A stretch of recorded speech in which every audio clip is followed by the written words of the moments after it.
ದೇವರು ಪ್ರೀತಿಸುವ ಪ್ರೀತಿಯ ಬಿಗ್ ಜೆ ಟಿವಿ ಪ್ರಿಯ ವೀಕ್ಷಕರಿಗೆ ನಮ್ಮ ಕರ್ತನಾದ ಯೇಸು ಕ್ರಿಸ್ತನ ಹೆಸರಿನಲ್ಲಿ ನಿಮ್ಮನ್ನು ವಂದಿಸಿ ಸ್ವಾಗತ ಬಯಸುತ್ತಿದ್ದೇವೆ.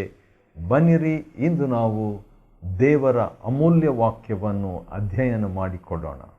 ಇಂದಿನ ನಮ್ಮ ಅಧ್ಯಯನ ಶ್ರೀ ಮತ್ತಾಯನು ಬರೆದ ಸುವಾರ್ತೆ, the gospel according to Matthew chapter 24ನೇ ಅಧ್ಯಾಯ.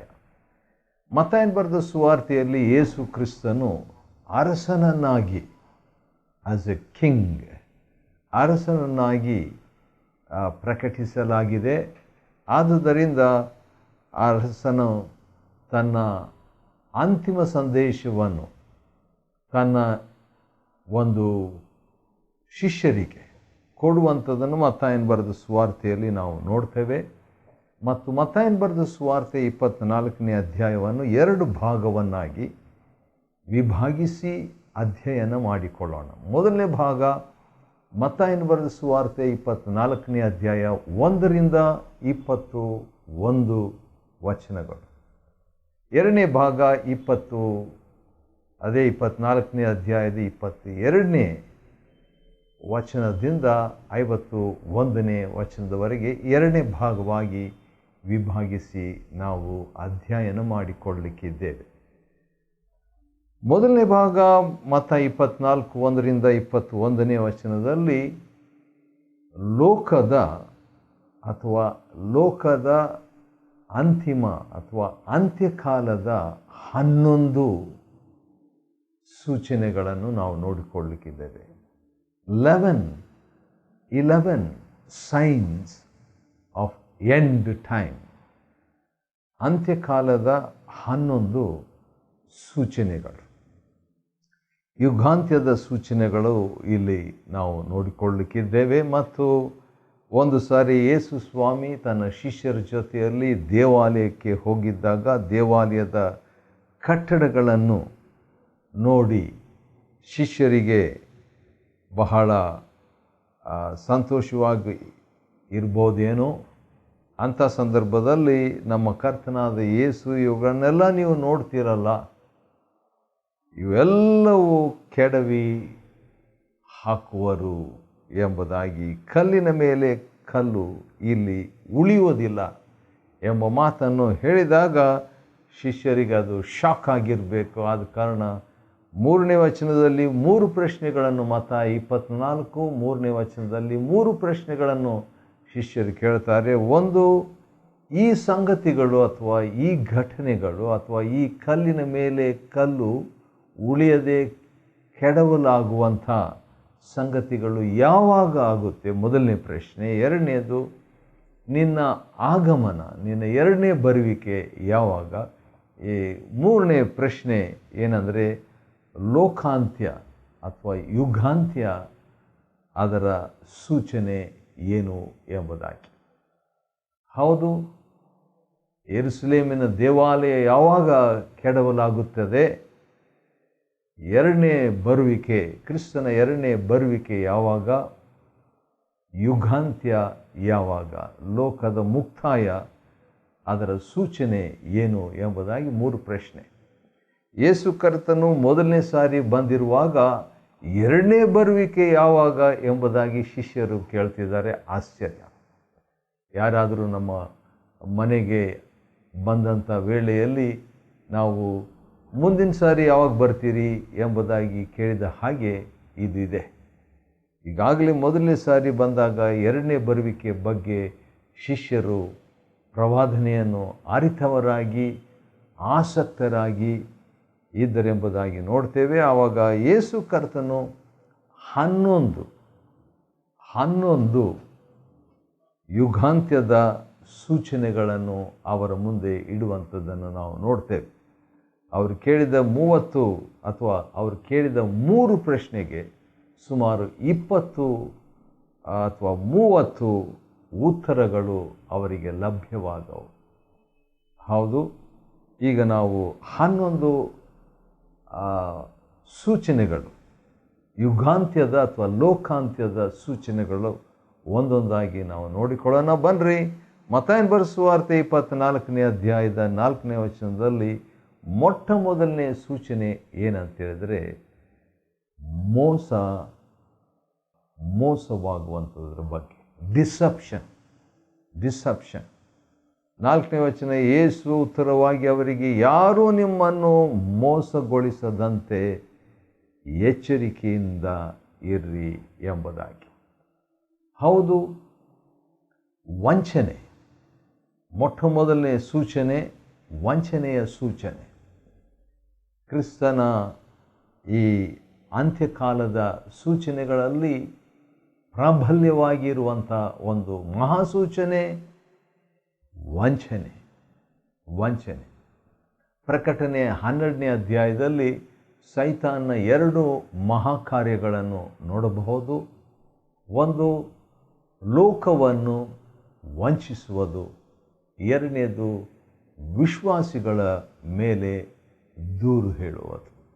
ಹಾಗಾದರೆ 2 ಮಹಾ ಸೇವೆ ಅಂತ ಹೇಳ್ಬೋದು, ಸೈತಾನ್ನ ಸೇವೆ ಅಥವಾ ಸೈತಾನನ ಕಾರ್ಯಗಳು. ಮೊದಲನೇದು, ಲೋಕದವರು ಅಥವಾ ಅವಿಶ್ವಾಸಿಗಳನ್ನು ವಂಚಿಸುವುದು.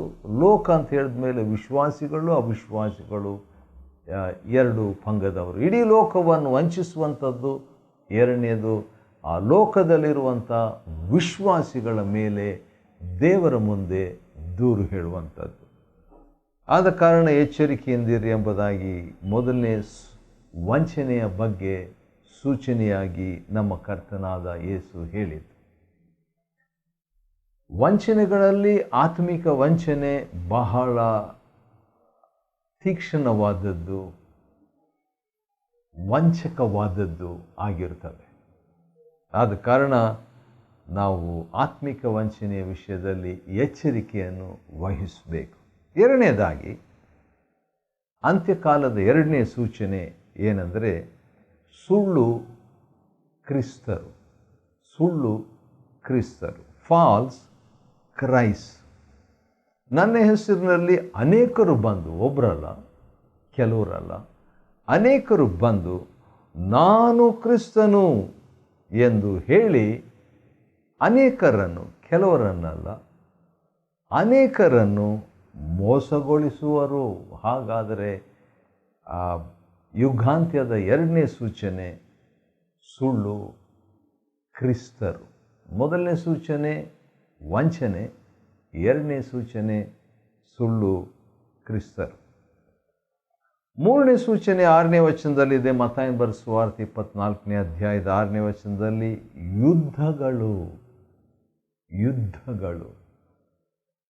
ಯುದ್ಧಗಳನ್ನು, ಯುದ್ಧಗಳ ಸುದ್ದಿಯನ್ನು ನೀವು ಕೇಳುವಿರಿ ಎಂಬುದಾಗಿ ಕರ್ತನು ಹೇಳುವಂಥದ್ದನ್ನು ನಾವು ನೋಡ್ತೇವೆ.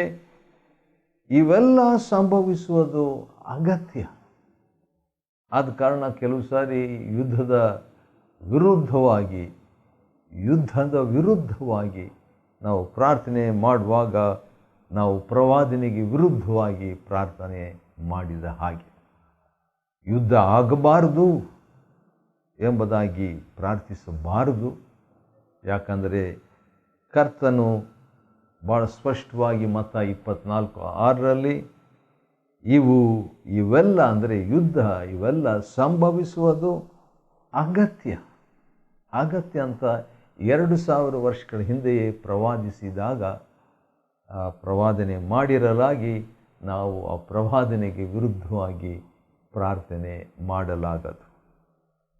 ಆದರೂ ಕೂಡ ಒಂದು ವೇಳೆ ನಾವು ಗಲಿಬಿಲಿಯಾದರೆ, ದೇವರೇ ಆ ಯುದ್ಧದ ಸಂದರ್ಭದಲ್ಲಿ ನಿನ್ನ ಒಂದು ಸಹಾಯ ಬೇಕು, ನಿನ್ನ ಕರುಣೆ ಬೇಕು, ನಿನ್ನ ಕಟಾಕ್ಷ ಬೇಕು ಎಂಬುದಾಗಿ ನಾವು ಪ್ರಾರ್ಥನೆ ಮಾಡುವುದರಲ್ಲಿ ತಪ್ಪೇನಿಲ್ಲ.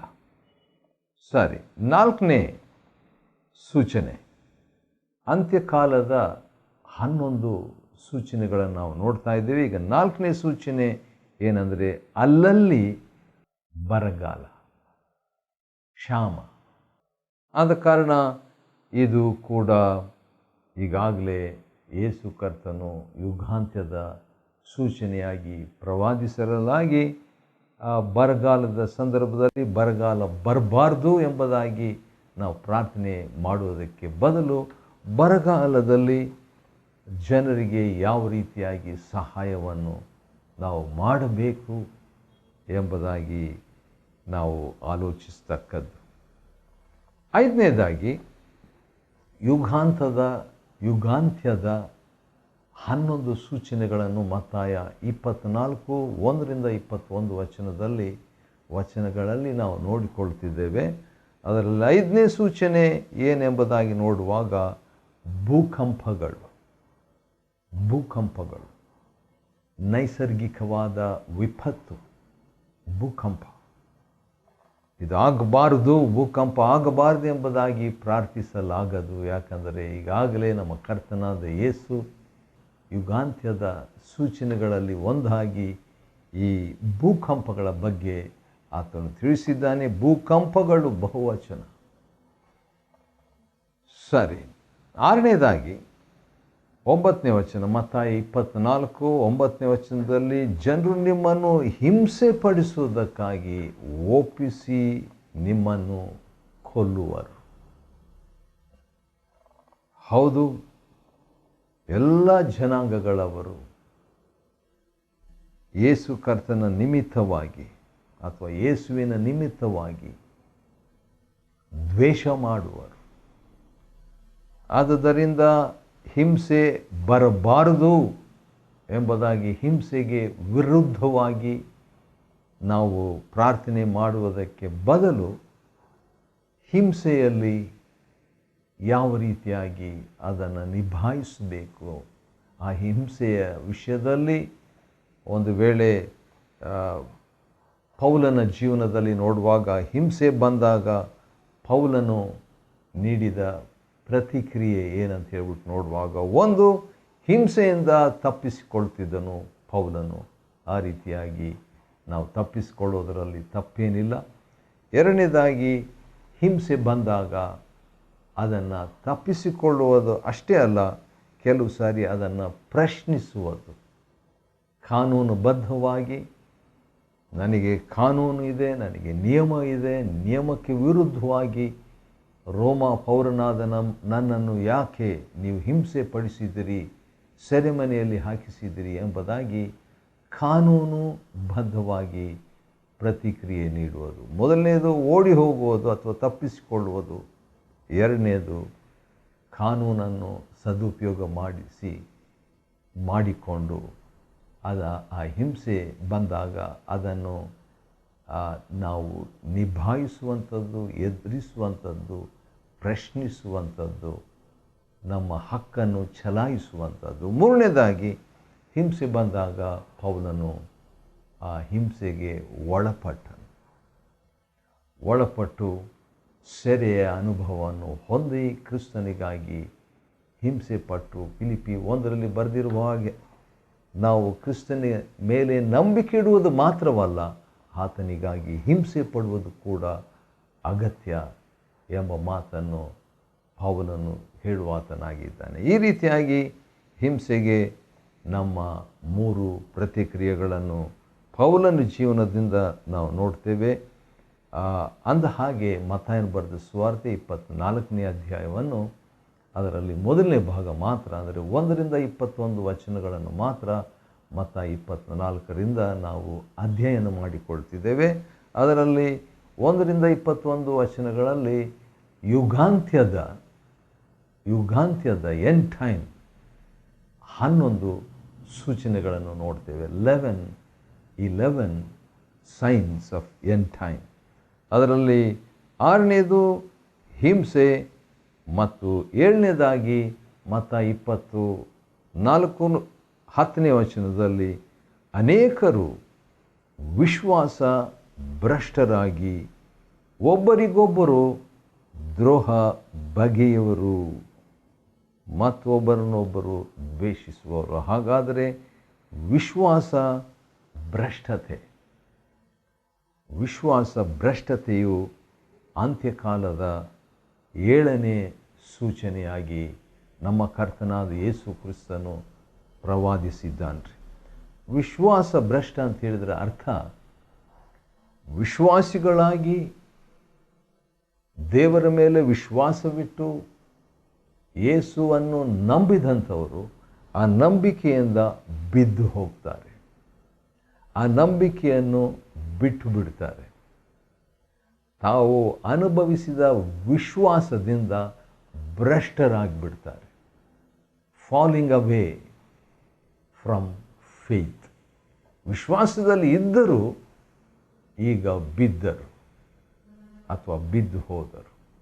ಅಂಥದ್ದು ಯುಗಾಂತ್ಯದ 11 ಸೂಚನೆಗಳಲ್ಲಿ ಇದು ಒಂದು ಸೂಚನೆಯಾಗಿದೆ. ವಿಶ್ವಾಸ ಭ್ರಷ್ಟರಾಗುವುದು. 12ನೇ ವಚನದಲ್ಲಿ, ಮತ್ತಾಯನ ಬರೆದ ಸುವಾರ್ತೆ 24ನೇ ಅಧ್ಯಾಯದ 12ನೇ ವಚನದಲ್ಲಿ ಮತ್ತೊಂದು ಯುಗಾಂತ್ಯದ ಸೂಚನೆಯನ್ನು ನಾವು ನೋಡ್ತೇವೆ. ಅದೇನಂತ ಹೇಳಿದರೆ, ಪ್ರೀತಿ ತಣ್ಣಗಾಗುವುದು. ಮಾನವರ ಪ್ರೀತಿ ತಣ್ಣಗಾಗುವುದು ಅಥವಾ ದೇವಜನರ ಪ್ರೀತಿ ತಣ್ಣಗಾಗುವುದು. ಅದಕ್ಕೆ ಕಾರಣ ಏನಂತ ಹೇಳಿದರೆ, ಅನ್ಯಾಯವು ಹೆಚ್ಚಾಗುವುದರಿಂದ ಬಹು ಜನರ, ಸ್ವಲ್ಪ ಅಲ್ಲ, ಸುಮಾರಲ್ಲ, ಬಹು ಜನರ ಪ್ರೀತಿಯು ತಣ್ಣಗಾಗುವುದು. ಬಹುಜನರ ಪ್ರೀತಿಯು ತಣ್ಣಗಾಗುವುದಂತೆ. ಹಾಗಾದರೆ ಏನು ಮಾಡಬೇಕು, ಅದಕ್ಕೆ ಪರಿಹಾರ ಏನೆಂಬುದಾಗಿ ನೋಡುವಾಗ 13ನೇ ವಚನ, ಮತ್ತಾಯನ ಬರೆದ ಸುವಾರ್ತೆ 24ನೇ ಅಧ್ಯಾಯದ 13ನೇ ವಚನದಲ್ಲಿ ನಮ್ಮ ಕರ್ತನಾದ ಯೇಸು ಕೊಟ್ಟಂಥ ಪರಿಹಾರ ಏನಂತ ಹೇಳಿದರೆ, ಕಡೆಯವರೆಗೆ ತಾಳಬೇಕು, ಬಿಟ್ಕೊಡ್ಬಾರ್ದು. ನಾವು ಕಡೆಯವರೆಗೆ ತಾಳುವವನೇ ರಕ್ಷಣೆ ಹೊಂದುವನು ಎಂಬುದಾಗಿ. ಅದಾದ ನಂತರ ಇನ್ನೊಂದು ಪಾಸಿಟಿವ್ ಸೂಚನೆ ಇದೆ, ಒಂದು ಸಕಾರಾತ್ಮಕವಾದ ಸೂಚನೆ. ಅದೇನಂತ ಹೇಳಿದರೆ, ಮತ್ತಾಯನ ಬರೆದ ಸುವಾರ್ತೆ 24ನೇ ಅಧ್ಯಾಯದ 14ನೇ ವಚನದಲ್ಲಿ, ಪರಲೋಕ ರಾಜ್ಯದ ಈ ಸುವಾರ್ತೆಯು ಲೋಕದಲ್ಲೆಲ್ಲ ಸರ್ವ ಜನಾಂಗಗಳಿಗೆ ಸಾಕ್ಷಿಯಾಗಿ ಸಾರಲಾಗುವುದು. ಹಾಗಾದರೆ ಸುವಾರ್ಥ ಪ್ರಚಾರ, ಸುವಾರ್ಥ ಸಾರೋಣ. ಇದು ಅಂತ್ಯ ಕಾಲದ 9ನೇ ಸೂಚನೆ ಅಂತ ಹೇಳ್ಬೋದು. 9ನೇ ಸೂಚನೆ ಅಥವಾ ಸೂಚನೆಗಳಲ್ಲಿ ಒಂದು, ಸುವಾರ್ತೆ ಸಾರೋಣ. ಈ ಕಾರಣದಿಂದ ಹೆಚ್ಚು ಸತ್ಯವೇದ ಸಂಸ್ಥೆಗಳು, ಹೆಚ್ಚು ಕ್ರಿಸ್ತೀಯ ಸಂಸ್ಥೆಗಳು, ಹೆಚ್ಚು ಪುಸ್ತಕಗಳು, ಹೆಚ್ಚು ಬೈಬಲ್ ಮುದ್ರಣಗಳು, ಹೆಚ್ಚು ಬೈಬಲ್ ಭಾಷಾಂತರಗಳು, ಸತ್ಯವೇದ ಸಂಸ್ಥೆಗಾಗಿ ದೇವ್ರಿಗೆ ಸ್ತೋತ್ರ, ಬಿಬ್ಲಿಕ ಸಂಸ್ಥೆಗಾಗಿ ದೇವ್ರಿಗೆ ಸ್ತೋತ್ರ. ಹೌದು, ಈ ರೀತಿಯಾಗಿ ಅನೇಕ ಸಂಸ್ಥೆಗಳು, ಅನೇಕ ಪುಸ್ತಕಗಳು, ಅನೇಕ CD, DVD ಅಷ್ಟೇ ಅಲ್ಲದೆ ಅನೇಕ ಆತ್ಮಿಕ TV ವಾಹಿನಿಗಳು, TV ಚಾನಲ್ಸ್ಗಳು ಹೆಚ್ಚಾಗಿರ್ತದೆ. ಬಿಗ್ ಜೆ ಟಿವಿಗಾಗಿ ದೇವರಿಗೆ ಸ್ತೋತ್ರವಾಗಲಿ. ಹೌದು, ಈ ರೀತಿಯಾಗಿ ಅನೇಕ ಕ್ರಿಸ್ತೀಯ TV ಚಾನಲ್ಗಳು ಹೆಚ್ಚಾಗ್ತವೆ ಮತ್ತು ಆ TV ಚಾನಲ್ಗಳ ಮುಖಾಂತರವಾಗಿ ಸುವಾರ್ತೆಯು ಸಾರೋಣವಾಗ್ತದೆ. 15ನೇ ವಚನ, ಮತ್ತಾಯನ ಬರೆದ ಸುವಾರ್ತೆ 24:15ರಲ್ಲಿ ಅಸಹ್ಯ ಮೂರ್ತಿಯ ಸೂಚನೆ. ಅಸಹ್ಯ ಮೂರ್ತಿಯ, ವಿನಾಶಕರವಾದಂಥ ಅಸಹ್ಯ ಮೂರ್ತಿಯು ದೇವಾಲಯದಲ್ಲಿ ನಿಲ್ಲಿಸುವಂಥ ಒಂದು ಸೂಚನೆ. ಅದು ಕೂಡ ದಾನಿಯೇಲನಿಂದ ಅದು ಪ್ರವಾದನೆ ಆಗಿತ್ತು. ಮತ್ತು ಪವಿತ್ರ ಸ್ಥಳದಲ್ಲಿ ಅಸಹ್ಯ ಮೂರ್ತಿ, ಕ್ರಿಸ್ತ ವಿರೋಧಿಯ ಒಂದು ಮೂರ್ತಿ, ಕ್ರಿಸ್ತ ವಿರೋಧಿಯ ಒಂದು ರೂಪ ಅಲ್ಲಿ ದೇವಾಲಯದಲ್ಲಿ ಬರುವಂಥದ್ದು ಯುಗಾಂತ್ಯದ ಸೂಚನೆಗಳಲ್ಲಿ ಒಂದಾಗಿರ್ತದೆ. ಮತ್ತು ಆವಾಗ ಓದುವಂಥವರು ಅರ್ಥ ಮಾಡಿಕೊಳ್ಳಲಿ ಎಂಬಂಥ ಒಂದು ಮಾತು 15ನೇ ವಚನದಲ್ಲಿದೆ. ಕೊನೆಯದಾಗಿ ಮತ್ತಾಯ 24:21ರಲ್ಲಿ ಮಹಾಸಂಕಟವು, ಗ್ರೇಟ್ ಟ್ರಿಬ್ಯುಲೇಷನ್, ಮಹಾಸಂಕಟವು, ಲೋಕಾದ್ಯಂತ ಮಹಾಸಂಕಟವು ಸಂಭವಿಸ್ತದೆ. ಅದರ ಬಗ್ಗೆ ನಮ್ಮ ಕರ್ತನಾದ ಯೇಸು ಕ್ರಿಸ್ತನ ಲೋಕಾದಿಯಿಂದ ಇಂದಿನವರೆಗೂ ಆಗಲಿಲ್ಲ. ಅಂಥ ಮಹಾಸಂಕಟವು ಇನ್ನು ಮುಂದೆಯೂ ಆಗುವುದಿಲ್ಲ. ಅಷ್ಟು ದೊಡ್ಡ ಮಹಾಸಂಕಟ ಭೂಲೋಕದವರಿಗೆ ಸಂಭವಿಸ್ತದೆ. ಈ ರೀತಿಯಾಗಿ ಮತ್ತಾಯ 24:1-21 11 ಯುಗಾಂತ್ಯ ಸೂಚನೆಗಳಿದೆ. ಇವುಗಳನ್ನು ನಮ್ಮ ಎಚ್ಚರಿಕೆಗಾಗಿ, ಅಧ್ಯಯನಕ್ಕಾಗಿ ನಾವು ಧ್ಯಾನ ಮಾಡಿಕೊಳ್ಳುವಂತೆ ದೇವರು ಸಹಾಯ ಮಾಡಿದರು. ಮತ್ತಾಯ 21:1-21 ಅಧ್ಯಯನ ಮಾಡಿಕೊಳ್ಳುವಂತೆ ದೇವರು ಕೊಟ್ಟ ಕೃಪೆಗಾಗಿ ಆತನ ಸ್ತೋತ್ರವಾಗಲಿ. ದೇವರು ನಿಮ್ಮನ್ನು ಆಶೀರ್ವದಿಸಲಿ.